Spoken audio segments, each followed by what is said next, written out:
Asian cup বাছাইয়ে দুর্দান্ত সূচনা করেছে বাংলাদেশের মেয়েরা। প্রথম ম্যাচে বাহরাইনকে উড়িয়ে দিয়েছে ৭-০ গোলে।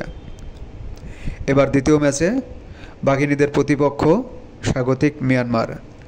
ফিফা র্যাঙ্কিংয়ে ৫৫ নম্বরে অবস্থানে থাকা মিয়ানমার বেশ শক্তিশালী, সেখানে বাংলাদেশের অবস্থান ১২৮-এ।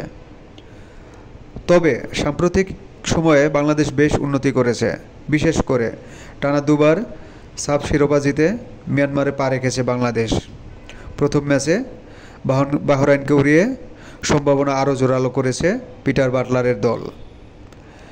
এশিয়া কাপের মূল পর্ব অনুষ্ঠিত হবে আগামী বছর অস্ট্রেলিয়ায়। সেই টুর্নামেন্টে যেতে হলে অবশ্যই হারাতে হবে মিয়ানমারকে।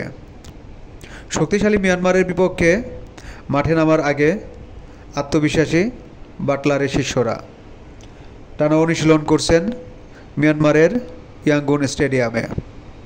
আগামীকাল ম্যাচটি শুরু হবে বাংলাদেশ সময় বিকাল ৩:৩০টায়। এই ম্যাচেও প্রথম ম্যাচের পুনরাবৃত্তি করতে চায় বাংলাদেশের মেয়েরা।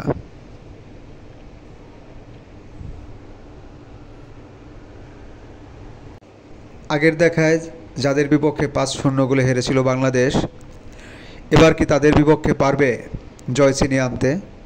এই জয়টি নিয়ে যেতে পারে এশিয়া কাপের মূল পর্বে।